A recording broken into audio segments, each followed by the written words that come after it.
엄마, 미안해요. 제발 때리지 마세요. 그 순간 정숙 씨는 아이의 손목에서 무언가를 보았습니다.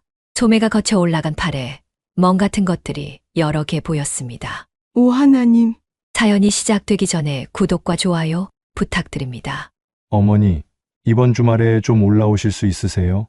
아들의 전화를 받은 건 수요일 저녁이었습니다. 68세 박정숙 씨는 설거지하던 손을 닦으며 휴대폰을 귀에 댔습니다. 저녁 뉴스가 거실 텔레비전에서 흘러나오고 있었고 부엌 창문 너머로는 석양빛이 조용히 스며들고 있었습니다. 무슨 일인데? 아, 제 출장이 갑자기 잡혀서요. 며칠만 서윤이 좀 봐주시면 안 될까요? 처제가 애 데리러 오기로 했는데 그 전까지만이요. 서윤이 8살 손녀의 이름을 듣자 정숙 씨의 입가에 미소가 번졌습니다. 작년 가을 아들이 재혼하면서 새로 생긴 손녀였습니다. 친손녀는 아니었지만 그게 뭐 중요하겠습니까? 아이는 아이였고 손녀는 손녀였습니다. 처음 만났을 때 서윤이가 작은 손으로 자신의 손을 잡았던 기억이 떠올랐습니다. 그 따뜻한 온기가 아직도 생생했습니다. 그럼 금요일 저녁에 올라갈게. 감사합니다, 어머니. 서윤이도 할머니 오신다니까 좋아하더라고요. 요즘 혼자 있는 시간이 많아서 그런지 할머니 보고 싶다고 하더라고요. 전화를 끊고 나서도 정숙 씨는 한참을 미소 지었습니다. 아들 부부가 자신을 필요로 한다는 게, 그리고 손녀가 자신을 기다린다는 게 기뻤습니다. 남편을 먼저 보내고 혼자 지낸 지 5년째, 텅 빈 집에서의 저녁들이 때로는 견디기 힘들게 길었습니다. 손녀를 돌볼 수 있다는 건 단순히 도움을 주는 것 이상의 의미였습니다. 누군가에게 필요한 사람이 된다는 것, 그게 얼마나 소중한 일인지 이 나이가 되어서야 절실히 느꼈습니다. 하지만 그 미소 뒤에는 아주 작은, 그러나 지울 수 없는 불편함이 있었습니다. 재혼한 며느리 혜진 씨와의 관계가 아직은 서먹했던 것입니다. 만날 때마다 예의는 갖추지만 어딘가 선을 그어놓은 듯한 그 거리감이 정숙 씨를 조심스럽게 만들었습니다. 전화할 때도 늘 아들에게만 걸었고 며느리와 단둘이 있을 때면 무슨 말을 해야 할지 몰라 어색해지곤 했습니다. 그래도 괜찮아. 천천히 가까워지면 되지. 시간이 필요한 거야. 정숙 씨는 냉장고를 열어 서윤이가 좋아할 만한 반찬 재료들을 확인했습니다. 멸치볶음, 계란말이, 시금치나물. 아이가 지난번에 맛있게 먹었던 것들이었습니다. 내일 아침 일찍 시장에 가서 신선한 재료들을 더 사야겠다고 생각했습니다. 손녀를 위해 뭔가를 준비한다는 게 이렇게 설레는 일인지 몰랐습니다. 정숙 씨는 메모지에 장볼 목록을 적기 시작했습니다. 사과, 배, 우유, 요구르트. 아이들은 과일을 좋아하니까. 그리고 작은 선물도 하나 준비해야겠다고 생각했습니다. 색연필 세트나 예쁜 공책 같은 것. 아이의 얼굴에 번질 미소를 상상하니 가슴이 따뜻해졌습니다. 하지만 그날 밤 잠자리에 들기 전 정숙 씨는 이상한 느낌을 지울 수 없었습니다. 아들의 목소리가 조금 피곤해 들렸던 것 같기도 하고 처제가 데리러 온다는 말이 묘하게 걸렸습니다. 왜 친엄마가 데리러 오는 걸까? 혜진 씨는 어디 가는 걸까? 출장이 끝나면 아들이 돌아올 텐데 왜 서윤이는 이모네로 가야 하는 걸까? 여러 의문이 고개를 들었지만 정숙 씨는 그것들을 애써 밀어냈습니다. 너무 많이 생각하는 버릇. 남편이 살아있을 때 늘 지적받던 것이었습니다. 당신은 쓸데없는 걱정을 너무 많이 해. 정숙 씨는 베개에 머리를 묻고 눈을 감았습니다. 금요일 저녁 아들의 아파트에 도착했을 때 현관문을 연 건 혜진 씨였습니다. 정숙 씨는 짐을 들고 숨을 고르며 인사했습니다. 혜진아, 왔어. 어머님, 오셨어요. 목소리는 예의 바르듯 차가웠습니다. 혜진 씨는 문을 열어주곤 곧바로 안으로 들어갔습니다. 정숙 씨는 현관에서 신발을 벗으며 거실을 둘러봤습니다. 깔끔하게 정돈된 공간이었지만 어딘가 삭막한 느낌이 들었습니다. 아이가 사는 집 같지 않았습니다. 장난감도 없고 그림도 없고 아이의 흔적이라고는 식탁 위에 놓인 교과서와 공책뿐이었습니다. 서윤이는 방에서 숙제하고 있어요. 들어오세요. 혜진 씨는 부엌으로 가버렸습니다. 정숙 씨는 거실 소파에 가방을 내려놓으며 주변을 더 살폈습니다. 벽시계는 7시를 가리키고 있었습니다. 금요일 저녁인데도 집 안은 조용했습니다. 텔레비전도 꺼져 있고 음악도 들리지 않았습니다. 그저 형광등 불빛만이 차갑게 공간을 비추고 있었습니다. 할머니, 안방에서 서윤이가 뛰어나왔습니다. 작고 깡마른 몸에 큰 눈망울을 가진 아이였습니다. 정숙 씨는 아이를 보자 마음이 확 풀리며 아이를 꼭 안아주었습니다. 하지만 품에 안긴 아이의 몸이 예상보다 가벼워 놀랐습니다. 뼈만 남은 것 같았습니다. 우리 서윤이 안 본 사이에 더 컸네. 근데 왜 이렇게 말랐어? 밥 잘 먹고 있어. 할머니, 나 수학 100점 맞았어요. 아이는 정숙 씨의 질문에는 대답하지 않고 다른 얘기를 꺼냈습니다.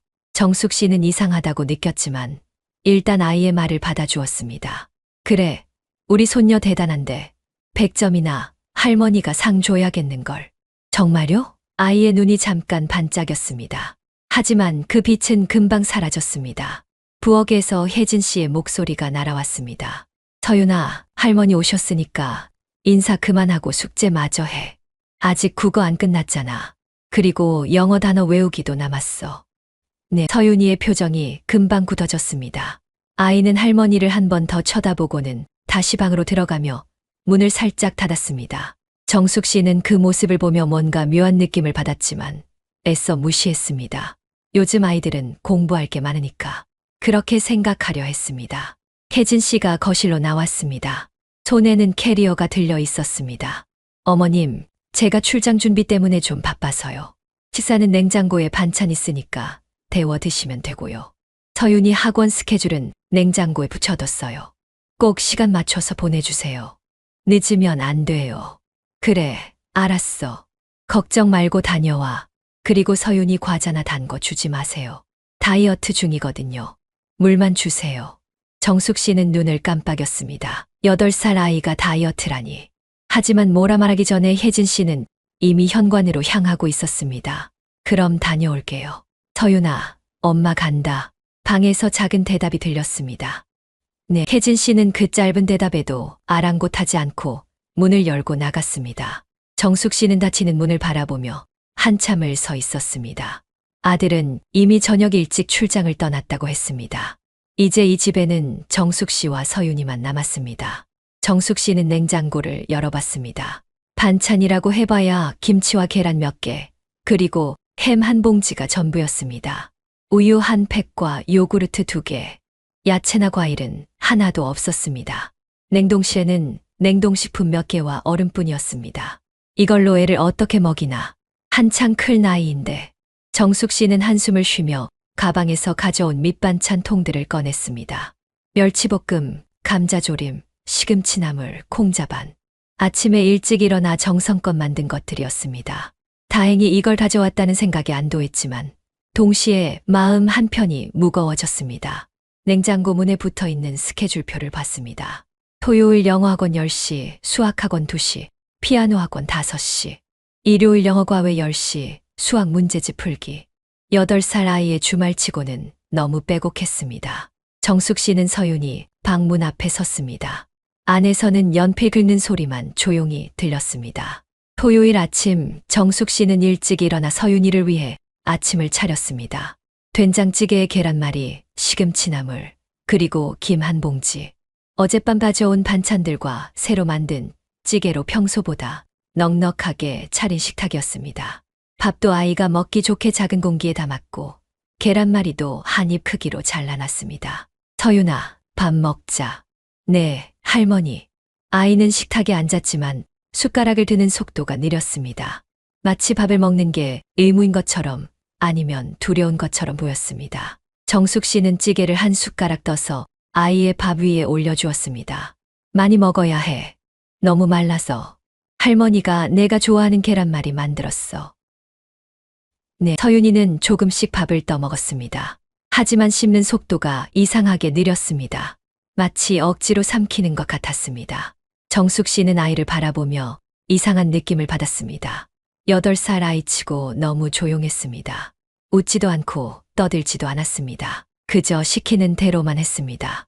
밥 먹을 때도 물 마실 때도 심지어 숨 쉴 때조차 조심스러워 보였습니다. 서윤아, 학교에서 재미있는 일 없었어. 친구들이랑 뭐 하고 놀아? 그냥요. 그냥이 뭐야? 쉬는 시간에 뭐 해? 그냥. 앉아 있어요. 앉아만 있어. 친구들은? 잘 모르겠어요. 대답은 짧고 단조로웠습니다. 정숙 씨는 더 이상 묻지 않았습니다. 아이가 부담스러워할까 봐였습니다. 하지만 마음은 불편했습니다. 뭔가 잘못되어 있다는 느낌이 계속 들었습니다. 식사를 마친 뒤 서윤이는 학원에 가야 한다고 했습니다. 토요일 아침 10시인데도 학원에 가야 한다니. 정숙 씨는 아이의 가방을 챙겨주며 물었습니다. 서윤아, 학원 끝나고 뭐 하고 싶은 거 없어? 할머니랑 공원 갈까? 아니면 아이스크림 먹을까? 아이의 눈이 잠깐 반짝였습니다. 하지만 곧 고개를 저었습니다. 엄마가 학원 끝나면 바로 집에 오라고 했어요. 그리고 다음 학원 가야 해요. 다음 학원도 있어. 네, 2시에 수학학원이요. 정숙 씨는 가슴이 답답해졌습니다. 아이를 학원 앞까지 데려다 주고 돌아오는 길, 발걸음이 무거웠습니다. 빈 집에 혼자 남은 정숙 씨는 청소를 시작했습니다. 거실을 쓸고 닦으며 서윤이의 방 앞을 지나칠 때 반쯤 열린 문 사이로 방 안이 보였습니다. 정숙 씨는 잠시 망설이다가 문을 조심스럽게 더 열었습니다. 책상 위에는 빼곡히 쌓인 문제집들이 있었습니다. 초등 2학년 문제집이 아니었습니다. 3학년, 4학년 수준의 문제집들이었습니다. 벽에는 학습 계획표가 붙어 있었습니다. 하루하루 체크 표시가 빼곡했습니다. 하지만 몇몇 날짜에는 빨간 X 표시가 그어져 있었습니다. 그리고 침대 옆 작은 책장에는 동화책 한 권 없이 참고서만 가득했습니다. 국어 문법, 수학 공식, 영어 단어장. 정숙 씨는 가슴 한편이 답답해졌습니다. 침대 시트를 정리하려고 이불을 들춰냈을 때 베개 밑에서 작은 공책 하나가 나왔습니다. 정숙 씨는 그걸 집어들었습니다. 일기장이었습니다. 펼쳐본 건 아니었습니다. 하지만 표지에 적힌 글씨가 눈에 들어왔습니다. 서윤이의 비밀일기. 그 글씨는 삐뚤빼뚤했지만 또박또박 정성껏 쓴 흔적이 보였습니다. 정숙 씨는 일기장을 다시 베개 밑에 넣어뒀습니다. 남의 일기를 볼 수는 없었습니다. 하지만 마음은 더욱 무거워졌습니다. 8살인데 8살이 무슨 비밀일기를. 저녁 서윤이가 학원에서 돌아왔을 때는 이미 해가 져 있었습니다. 시계는 6시 30분을 가리키고 있었습니다. 아이는 현관문을 열고 들어서며 인사도 없이 방으로 들어갔습니다. 가방을 끌고 가는 모습이 지쳐 보였습니다. 서윤아, 저녁 먹어야지. 할머니가 내가 좋아하는 계란말이 또 만들었어. 배 안 고파요. 그래도 조금이라도 먹어야지. 아침도 별로 안 먹었잖아. 네, 서윤이는 마지못해 식탁에 앉았습니다. 하지만 밥을 몇 숟가락 뜨더니 숟가락을 내려놓았습니다. 얼굴이 창백했습니다. 할머니, 저 배 아파요. 어디가 아픈데? 어디 보자. 정숙 씨는 아이의 이마를 짚어봤습니다. 열은 없었습니다. 하지만 아이의 얼굴은 창백했고 눈 밑에는 그늘이 져 있었습니다. 입술도 바짝 말라 있었습니다. 그런 방에 가서 쉬렴. 할머니가 소화제 줄게. 따뜻한 물도 가져다 줄게. 네, 할머니, 미안해요. 뭐가 미안해. 아프면 쉬어야지. 서윤이는 방으로 들어갔고 정숙 씨는 거실에 혼자 남았습니다. 식탁 위에는 반도 먹지 않은 아이의 밥그릇이 놓여 있었습니다.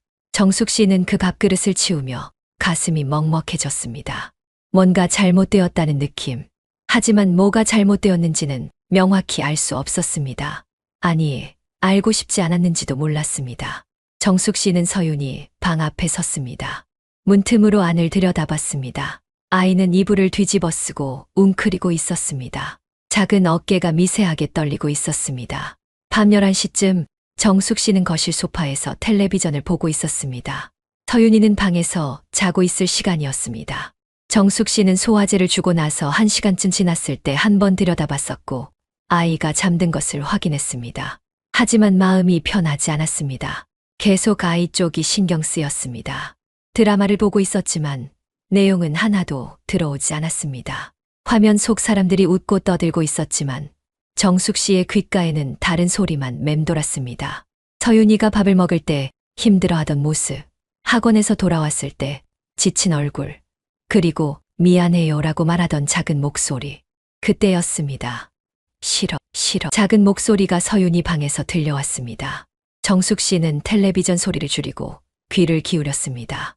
처음엔 잘못 들은 줄 알았습니다. 하지만 곧 다시 들렸습니다. 엄마, 때리지 마. 정숙 씨의 심장이 철렁했습니다. 리모컨을 내려놓고 서둘러 일어났습니다. 발걸음이 빨라졌습니다. 서윤이 방문을 조심스럽게 열고 들어갔습니다.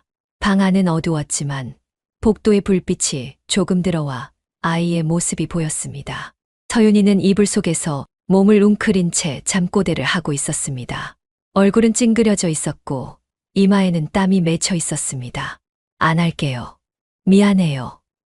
엄마, 제발. 아이의 얼굴에는 식은땀이 맺혀 있었고 작은 손은 이불을 꽉 움켜쥐고 있었습니다. 손마디가 하얗게 질릴 정도로 힘을 주고 있었습니다. 정숙 씨는 아이 곁에 무릎을 꿇고 앉았습니다. 손을 뻗어 아이의 머리를 쓰다듬으려는 순간 서윤이가 발악하듯 몸을 움직였습니다. 때리지 마요. 제발. 아파요. 그 순간 정숙 씨는 아이의 손목에서 무언가를 보았습니다. 소매가 거쳐 올라간 팔에 멍 같은 것들이 여러 개 보였습니다. 새로 생긴 것도 있었고 오래되어 누렇게 변한 것도 있었습니다. 크기도 제각각이었습니다. 어떤 건 동전만 했고 어떤 건 손바닥만 했습니다. 정숙 씨의 손이 떨렸습니다.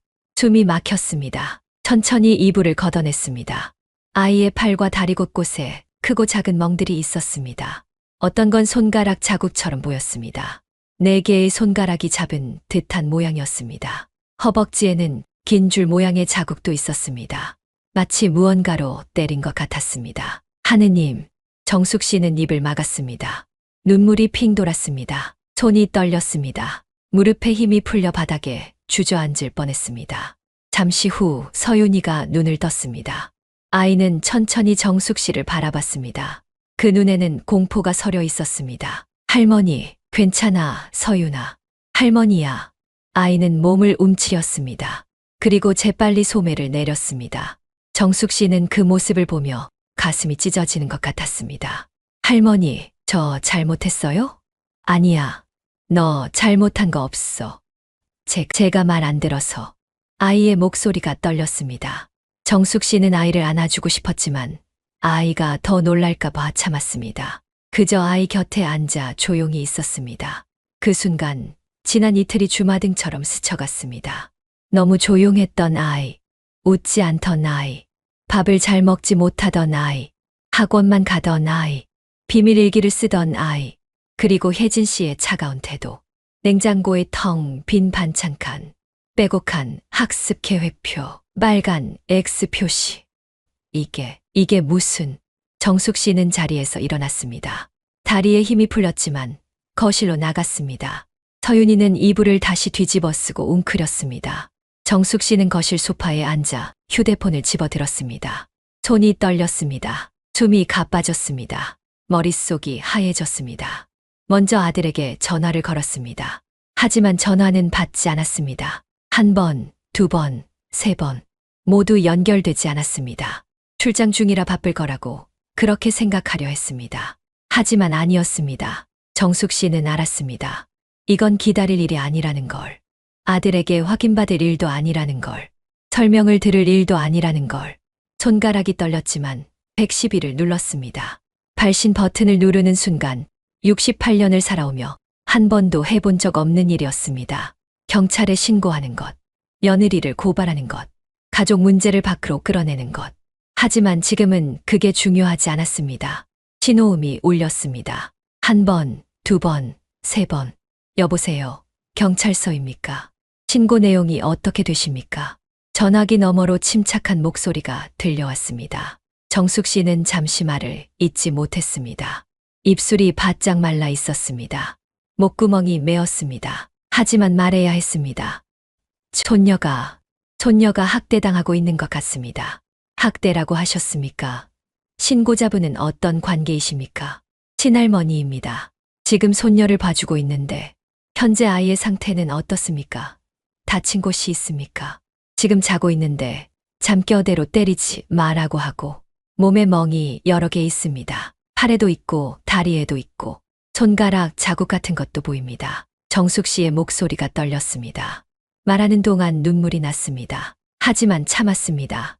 지금은 울 때가 아니었습니다. 알겠습니다. 주소가 어떻게 되십니까? 지금 바로 출동하겠습니다. 정숙 씨는 떨리는 목소리로 주소를 알려주었습니다. 동호수 층수까지 또박또박 말했습니다. 전화를 끊고 나서 소파에 주저앉았습니다. 가슴이 두근거렸습니다. 이게 맞는 일인지, 혹시 오해는 아닌지 수백 가지 생각이 머릿속을 스쳤습니다. 내가 너무 성급한 건 아닐까? 혹시 그냥 넘어진 거라면 아이들은 활동적이니까 다칠 수도 있잖아. 혜진 씨가 정말 때린 건지 확실하지 않은데. 하지만 다시 서윤이 방을 들여다봤을 때 그 생각은 사라졌습니다. 이불 속에서 웅크린 채 떨고 있는 아이. 8살밖에 안 된 아이.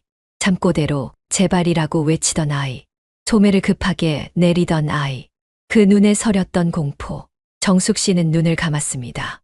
나는 할머니야. 이 아이를 지켜야 해. 그게 내 역할이야. 거실 시계가 11시 20분을 가리켰습니다. 정숙 씨는 일어나 물을 한 잔 마셨습니다. 목이 말랐습니다. 손은 여전히 떨렸지만 마음은 점점 단단해졌습니다. 창밖을 내다봤습니다. 밤하늘에는 별이 빛나고 있었습니다. 아파트 단지는 조용했습니다. 대부분의 집에 불이 꺼져 있었습니다. 평화로운 밤이었습니다. 하지만 이 집에서는, 이 방에서는 아이가 악몽에 시달리고 있었습니다. 정숙 씨는 다시 서윤이 방으로 갔습니다. 문을 살짝 열고 들여다봤습니다. 아이는 다시 잠들어 있었습니다. 하지만 얼굴은 편안하지 않았습니다.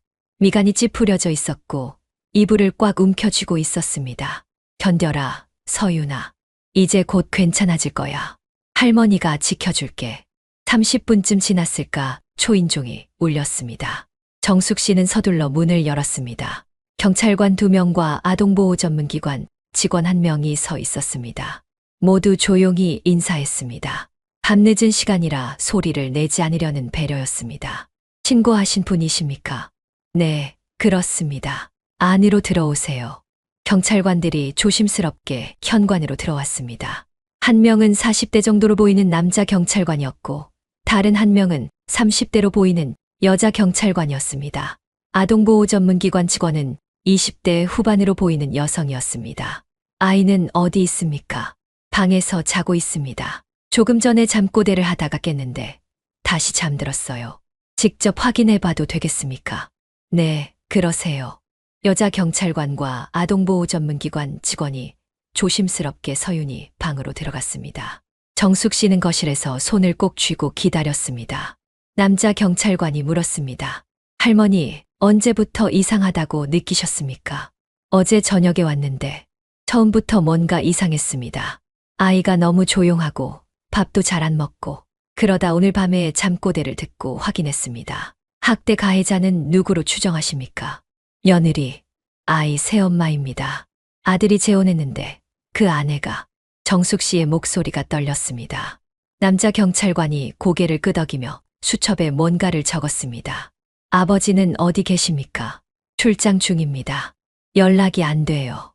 잠시 후 여자 경찰관이 방에서 나왔습니다. 표정이 심각했습니다. 할머니, 맞습니다. 명백한 학대 흔적이 보입니다. 아이를 병원으로 데려가야 할 것 같습니다. 상처를 기록하고 진단서를 받아야 합니다. 지금요? 밤인데.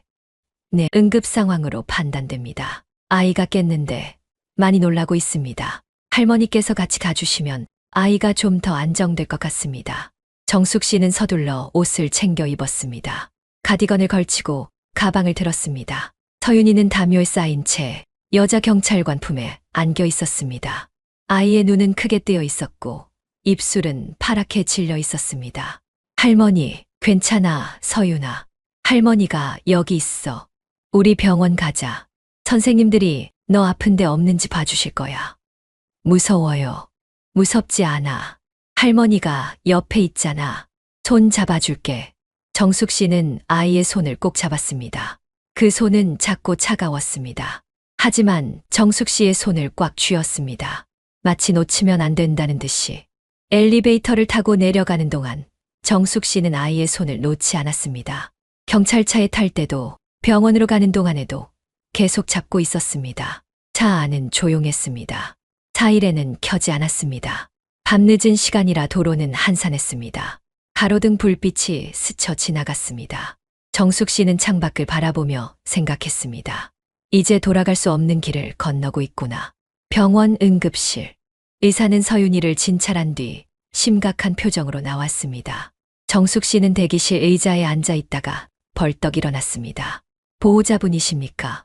네, 할머니입니다. 학대의 정황이 명확합니다. 신체 곳곳에 다양한 시기의 타박상이 있고 일부는 도구에 의한 상처로 보입니다. 허벅지 쪽 상처는 가늘고 긴 물체로 때린 흔적이 있습니다. 등에도 멍이 있고요. 심리적 트라우마도 상당할 것으로 예상됩니다. 아이가 진찰 내내 떨고 있었습니다. 정숙 씨는 눈앞이 캄캄했습니다. 다리에 힘이 풀려 다시 의자에 앉았습니다. 얼마나 오래된 거죠. 상처들로 봐서는 최소 몇 개월은 된 것 같습니다. 오래된 상처도 있고 비교적 최근 것도 있습니다. 지속적으로 학대가 이루어진 것으로 보입니다. 개월. 정숙 씨는 무릎에 힘이 풀렸습니다. 의자에 앉아 고개를 떨어뜨렸습니다. 내가 몰랐구나. 이 아이가 이렇게 아파하는데 나는 몰랐어. 아들도 몰랐을까? 아니면 알면서도 모른 척했을까? 생각하고 싶지 않았지만 그 의심은 지울 수 없었습니다. 의사가 이어서 말했습니다. 진단서 작성해 드리겠습니다. 경찰에 제출하시면 됩니다. 그리고 아이는 당분간 심리치료가 필요할 것 같습니다. 아동보호 전문기관에서 연계해 줄 겁니다. 네, 감사합니다. 정숙 씨는 진료실로 들어갔습니다. 서윤이는 침대에 앉아 있었습니다. 병원복을 입고 있었고 팔에는 연고가 발라져 있었습니다. 아이는 정숙 씨를 보자 울음을 터뜨렸습니다. 할머니, 그래, 서윤아. 할머니 왔어. 정숙 씨는 아이를 꼭 안아주었습니다. 아이는 할머니 품에서 한참을 울었습니다. 정숙 씨도 눈물이 났지만 참았습니다. 지금은 아이를 위로해야 할 때였습니다. 이제 괜찮아. 할머니가 지켜줄게. 엄마가 화낼 거예요. 아니야. 이제 엄마는 너한테 아무것도 못해. 정말요? 정말이야. 할머니가 약속할게. 새벽 2시쯤 아들에게서 전화가 왔습니다. 정숙 씨는 복도로 나가 전화를 받았습니다. 어머니, 무슨 일이에요? 경찰에서 연락 왔는데 서윤이가 병원에 있다고. 무슨 일입니까? 목소리는 당황스러움으로 가득했습니다. 정숙 씨는 침착하게 대답했습니다. 목소리는 떨리지 않았습니다. 서윤이가 학대받고 있었어. 내 아내한테. 뭐라고요? 그게 무슨? 어머니, 혜진이가 그럴 리가 없어요. 무슨 오해가? 오해. 정숙 씨의 목소리가 낮아졌습니다. 차갑게 가라앉았습니다. 내 딸이 잠꼬대로 때리지 말라고 울부짖는 걸 들었어. 온몸에 멍투성이인 걸 봤어. 이게 오해야? 전화기 너머로 침묵이 흘렀습니다. 지금 당장 와. 그리고 직접 확인해. 의사 선생님이 진단서 써주실 거야. 몇 개월 동안 지속적으로 학대받았대. 개월. 내가 출장 다니는 동안 내가 회사 일한다고 바쁠 때 이 아이가 얼마나 아팠는지 알아? 어머니, 나한테 어머니라고 하지 마. 지금 당장 와. 정숙 씨는 전화를 끊었습니다. 손은 떨리지 않았습니다. 목소리도 흔들리지 않았습니다. 평생 누군가의 눈치를 보며 살았습니다. 시어머니 눈치, 남편 눈치, 아들 눈치. 착한 며느리, 착한 아내, 착한 엄마로 살아왔습니다. 모난돌이 되지 않으려 애썼고 불편한 사람이 되지 않으려 참았습니다. 하지만 지금 이 순간만큼은 아니었습니다. 이건 눈치 볼 일이 아니야. 이건 참을 일이 아니야. 새벽 4시쯤 아들이 병원에 도착했습니다. 얼굴은 창백했고 머리는 헝클어져 있었습니다. 서둘러 온 흔적이 역력했습니다. 정숙 씨는 대기실에서 아들을 기다리고 있었습니다. 어머니, 의사 선생님 만나봐. 진단서 받아. 아들은 진료실로 들어갔습니다. 10분쯤 지나 나왔을 때 아들의 얼굴은 새하얗게 변해 있었습니다. 손에는 진단서가 들려 있었습니다. 이게 정말 믿기지 않지. 나도 그랬어. 정숙 씨는 아들을 똑바로 바라봤습니다. 평생 올려다보기만 했던 아들을 이제는 똑바로 눈높이를 맞춰 바라봤습니다. 내가 몰랐다는 건 이해해. 하지만 이제 알았으니 선택해야 해. 딸을 지킬 거냐, 아내를 감쌀 거냐. 둘 다는 안 돼. 어머니, 나는 이미 선택했어. 경찰에 신고했고 아이는 보호받을 거야. 내가 뭘 선택하든 나는 이 아이를 지킬 거야. 내가 반대해도 혜진이가 뭐라 해도 나는 이 아이 편이야. 아들은 고개를 숙였습니다. 한참을 그렇게 서 있다가 천천히 고개를 들었습니다. 눈에는 눈물이 고여 있었습니다. 저도 서윤이를 지키겠습니다. 제가 너무 몰랐습니다. 제 잘못입니다. 잘못을 아는 것도 중요하지만 지금부터 어떻게 하느냐가 더 중요해. 서윤이는 내 딸이야. 피는 안 섞였어도 내가 아빠야. 그 책임을 져야 해. 네, 어머니. 정숙 씨는 아들의 어깨를 한 번 토닥였습니다. 그리고 다시 진료실로 들어갔습니다. 일주일이 지났습니다. 혜진 씨는 경찰 조사를 받았고 아동학대 혐의로 입건되었습니다. 증거는 명확했습니다. 의사의 진단서, 사진으로 기록된 상처들, 그리고 서윤이의 진술. 아이는 처음에는 말하기 두려워했지만 아동심리 전문가의 도움으로 조금씩 이야기를 풀어놓았습니다. 엄마가 숙제 못하면 때렸어요. 100점 못 받으면 때렸어요. 밥 안 먹으면 때렸어요. 그리고 그냥 화나면 때렸어요. 서윤이는 친엄마 혜진 씨의 동생에게 인계되었습니다. 친엄마는 서윤이를 데려가며 정숙 씨에게 연신 고개를 숙였습니다. 어머님, 정말 감사합니다. 제가 언니한테 서윤이 맡기고 너무 안일했습니다. 제가 더 챙겼어야 했는데 이제 와서 후회해도 소용없어요. 지금부터라도 잘 키우세요. 그게 서윤이한테 할 수 있는 최선이에요. 네, 꼭 그렇게 하겠습니다. 아들은 이혼 절차를 시작했습니다. 혜진 씨는 처음에는 부인했지만 증거 앞에서 결국 인정할 수밖에 없었습니다. 양육권은 친엄마에게 가게 되었고 아들은 면접교섭권을 가지게 되었습니다. 정숙 씨는 서윤이가 친엄마 집으로 가기 전날 아이를 만났습니다. 아동보호 전문기관에서 마련한 작은 방에서였습니다. 서윤이는 정숙 씨를 보자 울음을 터뜨렸습니다. 할머니, 그래, 서윤아. 할머니 왔어. 정숙 씨는 아이를 꼭 안아주었습니다. 아이는 할머니 품에서 한참을 울었습니다. 이번에는 두려움의 눈물이 아니었습니다. 안도의 눈물이었습니다. 할머니가 구해줬어요. 할머니가 아니었으면, 아니야. 내가 견뎌준 거야. 할머니는 그냥 알게 된 거고, 너무 늦게 알아서 미안해. 아니에요. 할머니가 와줘서 정말 다행이에요. 아이는 한참을 울었습니다. 정숙 씨는 아이의 등을 토닥이며 함께 있어 주었습니다. 말은 필요 없었습니다. 그저 곁에 있어 주는 것만으로도 충분했습니다. 울음이 잦아들자 정숙 씨가 말했습니다. 서윤아, 할머니가 하나만 약속할게. 어디 있든 내가 힘들면 할머니한테 말해. 할머니는 언제든 달려갈게. 전화도 좋고 문자도 좋아. 할머니 번호 알지? 응, 알아요. 그리고 있잖아. 내가 잘못한 게 하나도 없어. 내 탓이 아니야. 그거 꼭 기억해. 정말요? 정말이야. 100점 못 받아도 숙제 못 해도 밥 안 먹어도 그건 내 잘못이 아니야. 아무도 너를 때릴 권리는 없어. 절대로. 아이는 고개를 끄덕였습니다. 그 눈에는 처음으로 빛이 돌았습니다. 희망의 빛이었습니다. 정숙 씨는 집으로 돌아왔습니다. 빈집은 조용했습니다. 소파에 앉아 창밖을 바라봤습니다. 하늘은 맑았고 햇살이 따뜻하게 들어왔습니다. 가슴 한편이 아팠습니다. 서윤이가 겪었을 고통을 생각하면 숨이 막혔습니다. 하지만 동시에 이상한 평온함도 느껴졌습니다. 내가 제대로 한 거구나. 평생 착한 엄마, 착한 시어머니, 착한 할머니로 살았습니다. 누구에게도 짐이 되지 않으려 애썼고 모난 돌이 정 맞는다는 말을 믿으며 살았습니다. 불편한 사람이 되지 않으려 늘 한 발 물러섰습니다. 하지만 이번만큼은 달랐습니다. 뭐가 났고 불편해졌고 관계가 깨졌습니다. 그런데도 후회는 없었습니다. 아들에게서 문자가 왔습니다. 어머니, 감사합니다. 제가 너무 몰랐습니다. 서윤이는 이제 친엄마랑 잘 지내고 있답니다. 가끔 통화하는데 많이 밝아졌어요. 웃음소리도 들려요. 어머니가 아니었으면 생각만 해도 끔찍합니다. 용서는 못하셔도 그래도 감사하다는 말은 하고 싶습니다. 정숙 씨는 문자를 읽고 휴대폰을 내려놓았습니다. 눈가가 뜨거웠습니다. 답장은 하지 않았습니다. 지금은 말보다 시간이 필요했습니다. 아들에게도 자신에게도. 창밖으로 아이들이 놀이터에서 뛰어노는 모습이 보였습니다. 웃음소리가 들렸습니다.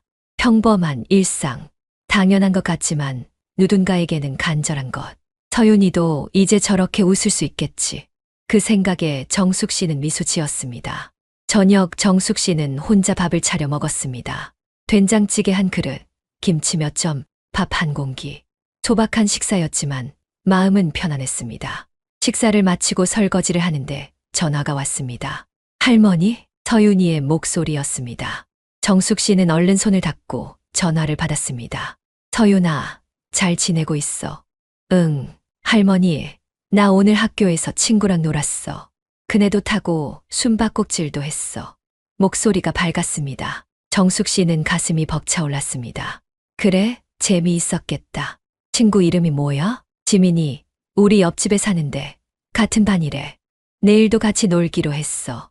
그거 잘 됐네. 우리 서윤이 친구 생겼구나. 응. 그리고 진짜 엄마가 오늘 케이크 사줬어. 딸기 케이크. 그래, 맛있었어. 응. 엄마랑 둘이 먹었어. 할머니도 주고 싶었는데. 괜찮아. 할머니는 내가 행복하면 그걸로 충분해. 전화를 끊고 나서 정숙 씨는 한참을 멍하니 앉아 있었습니다. 행복하다는 생각이 들었습니다. 진짜 행복이 무엇인지 알 것 같았습니다. 그건 나를 위한 게 아니라 누군가를 지켰을 때 느껴지는 것이었습니다. 한 달 뒤 정숙 씨는 서윤이의 친엄마에게서 사진 한 장을 받았습니다. 학교 운동장에서 친구들과 뛰어노는 서윤이. 환하게 웃고 있는 얼굴. 머리에는 빨간 머리띠를 하고 손에는 줄넘기를 들고 있었습니다. 그 사진 속 아이는 한 달 전 정숙 씨가 봤던 아이와는 달랐습니다. 눈에 생기가 있었습니다. 웃음이 진짜였습니다. 사진 아래에는 짧은 메시지가 있었습니다. 어머님, 서윤이가 요즘 많이 웃어요. 악몽도 거의 없어졌고요. 밥도 잘 먹고 친구들이랑도 잘 어울려요. 어제는 엄마, 나 행복해라고 하더라고요. 어머님 덕분입니다. 정말 감사합니다. 정숙 씨는 그 사진을 한참 바라봤습니다. 눈물이 났습니다. 하지만 슬픈 눈물은 아니었습니다. 안도의 눈물이었습니다. 그리고 액자를 하나 샀습니다. 예쁜 나무 액자. 그 안에 서윤이 사진을 넣어 거실 벽에 걸었습니다. 매일 아침 일어나면 그 사진을 봤습니다. 웃고 있는 서윤이. 그 미소가 정숙 씨에게 힘을 주었습니다. 내가 제대로 한 거구나라는 확신을 주었습니다. 어느 날 저녁 정숙 씨는 옛 친구를 만났습니다. 오랜만에 만난 친구는 정숙 씨를 보며 말했습니다. 너 뭔가 달라졌다. 표정이 밝아졌어. 그래. 예전에는 뭔가 조심스러운 느낌이었는데 지금은 당당해 보여. 당당하다. 정숙 씨는 그 말이 낯설었습니다. 평생 당당하게 산 적이 없었으니까. 하지만 기분은 나쁘지 않았습니다. 집으로 돌아오는 길, 정숙 씨는 천천히 걸었습니다. 저녁 하늘은 주황빛으로 물들어 있었습니다. 바람이 시원했습니다. 거리는 평화로웠습니다. 문득 이런 생각이 들었습니다. 착한 사람이 되는 것보다 옳은 사람이 되는 게 더 중요하다는 걸. 누군가의 비위를 맞추는 것보다 누군가를 지키는 게 더 큰 사랑이라는 걸. 평화로운 관계를 유지하는 것보다 정의로운 선택을 하는 게 더 가치 있다는 걸. 정숙 씨는 차를 한 잔 마시며 창밖을 바라봤습니다. 따뜻했습니다. 가슴이 따뜻했습니다. 그날 밤 서윤이에게서 또 전화가 왔습니다. 할머니, 자기 전에 목소리 듣고 싶어서요. 그래, 서윤아. 할머니도 내 목소리 듣고 싶었어. 할머니, 사랑해요. 할머니도 사랑해, 서윤아. 전화를 끊고 나서 정숙 씨는 오랜만에 깊은 잠을 잤습니다. 꿈을 꿨습니다. 서윤이가 운동장에서 뛰어노는 꿈. 환하게 웃는 꿈. 그 꿈은 따뜻했습니다. 아침에 눈을 떴을 때 햇살이 방 안으로 쏟아져 들어왔습니다. 정숙 씨는 일어나 커튼을 걷었습니다. 하늘은 맑았습니다. 새들이 지저귀고 있었습니다. 거실로 나가 벽에 걸린 서윤이 사진을 봤습니다. 웃고 있는 아이. 그 미소가 정숙 씨에게 말하는 것 같았습니다. 할머니, 감사해요. 할머니가 용기 내줘서 고마워요. 정숙 씨는 사진을 쓰다듬었습니다. 그리고 주방으로 가 아침을 준비했습니다. 된장찌개를 끓이고 계란을 삶았습니다. 혼자 먹는 밥이었지만 행복했습니다. 식사를 하며 문득 이런 생각이 들었습니다. 가족이라는 이름이 혈연이라는 이유가 모든 걸 정당화하지 못한다는 것. 사랑한다는 말이 가족이라는 울타리가 폭력의 이유가 될 수는 없다는 것. 그리고 때로는 관계를 깨는 용기가 관계를 지키는 것보다 더 큰 사랑이라는 것. 정숙 씨는 밥을 한 숟가락 떴습니다. 따뜻했습니다. 오후 아들이 찾아왔습니다. 손에는 꽃다발을 들고 있었습니다.